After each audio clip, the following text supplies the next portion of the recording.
Hi everyone, this is Sarah. Welcome to my channel, Salmond. Today, I'll be upcycling this old 80s style spice rack into a farmhouse style piece for my kitchen. If you would like the templates for the spice jar labels or the herbs and spices header, you can get those over on my blog. The link is in the description below. Today's video is a farmhouse decor craft collaboration with some crafty YouTubers, so when you're done watching my video, please be sure to check out all of their amazing videos by following the link in the description below. If you like what you see here, please be sure to like, subscribe, and hit that notification button. If you know anyone that would like this video or my channel, please share this link because every view and every subscriber really helps enable me to keep creating videos for you.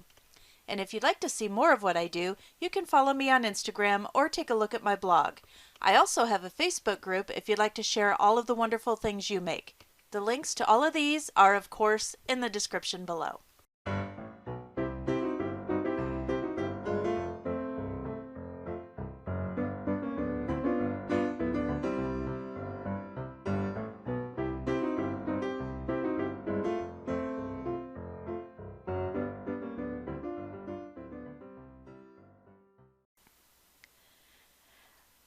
After thoroughly cleaning the spice rack, I'm going in with some Waverly chalk paint and plaster, and I'm going to go ahead and give a couple coats of the chalk paint to the entire spice rack.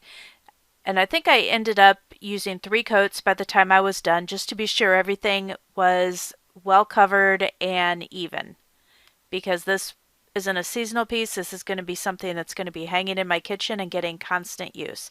So I wanted to be sure that I didn't have to worry about anything chipping off or having any thin spots.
For this next step, I used my Silhouette Cameo and made a stencil for the lettering that is going to go across the top of the spice rack. Simply cut out the words herbs and spices, and now I'm going through and I'm pulling all the lettering out of the template rather than removing the backing. Since I am making a stencil, we want the letters to come out, so it's actually reverse of how we make a sign where we just put the vinyl onto it. Now that I have the lettering removed, I'm using a centering ruler to find the exact center point for my sign, because a lot of times when I have a stencil that I've made, if it's off on one side or the other, I tend to not get it centered correctly on my piece because I'm looking at the whole stencil and not just the lettering. This helps me adjust the lettering to where I need it to be so that it's exactly centered on my piece. And if you would like a centering ruler, I will have the link for the ruler as well as any other items that I use in the description below. Now I'm just going onto the spice rack and I'm measuring out the center point with a standard ruler so that I can line up my stencil with the center point marking on the spice rack. Now it's time to take a piece of transfer tape and lay it over the front of our stencil, and I'm going to go ahead and be sure it's adhered down really well onto the transfer tape, and then we're just going to pull it off of the backing so it's ready to place down onto our spice rack. Now I just need to line up the center point on my stencil to the center point on the spice rack and just move it around a little bit till I feel like I have it almost centered up and down and side to side. And then it's just a matter of adhering it down onto the spice rack itself and removing the transfer tape.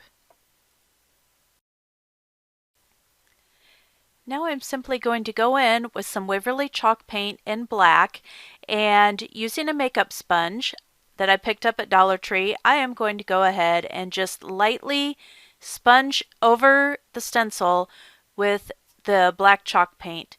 Now I did do 2 coats of the black chalk paint as well, but honestly I think I had really good coverage after the first coat, so the second coat was just to be sure all the edges were filled in. And when you're doing this, you need to be sure that you're using an up and down pouncing motion and you don't have too much paint on your sponge because you don't want any of that paint to run under your stencil. Now it's time to take the stencil off, and the outer portion of the stencil came off pretty easily. I did have to go in with some of my tools and pick off the inside stencil pieces, and this took just a couple minutes to get everything off. It looked really good when everything was off. I did go back in with the Waverly chalk paint and plaster that was my base coat, and I did touch up just a couple small spots, such as the pencil mark from where I marked the center point, and just a couple places where my tools actually left marks in the chalk paint. Let that dry for just a few minutes and we were done with the spice rack itself. Now I'm going to go in and paint all of the spice jar lids that were not already black with a black spray paint. To do this, you want to use a spray paint that is made for plastics so that it sticks to your spice jar lids really well, and be sure that you have them set down so you don't get any spray paint on the inside of the lids themselves. I gave them 3 light coats of black paint till they were evenly and completely coated, and then I just went ahead and let those dry in between coats while I was making the labels for the spice jars. Using my Silhouette Cameo once again, I am using a print and cut function to make the labels that I'm going to be putting on my spice jars. I have included in my blog post the blank labels if you would like to use them for this project. Once the lids were thoroughly dried, I went ahead and put them back on all the spice jars. Then I stacked the spice jars upright in a pan of hot water and let them soak. Actually, I let them soak overnight so that the labels would come off rather easily. And as you can see, I'm no pressure whatsoever. They're peeling off even though some of these labels were really old and really well glued down. Then once I got all the paper off, I just used a damp scrubber and just very lightly scrubbed off the glue. It came right off. There was no pressure used whatsoever. And then it was simply a matter of replacing the labels with the labels that I used using my Silhouette Cameo. And here we are. Here's the finished spice rack, hung up with all my spices put up and alphabetized, because it just makes life so much easier. Being alphabetized, you know exactly where it's at and what to reach for. So let me know what you thought of this video, and if you have any modern farmhouse style redos that you're planning on doing in your kitchen or anywhere in your house, and if there's anything else you would like to see me do. I will see you soon with another video. You guys have a great evening. Bye-bye. If you liked this video, please be sure to hit that like button as well as share it with friends who may also enjoy it. If you like my channel, hit that subscribe button, and when the notification bell pops up, be sure you hit that as well so you never miss a video. And, as always, have a great day and stay crafty.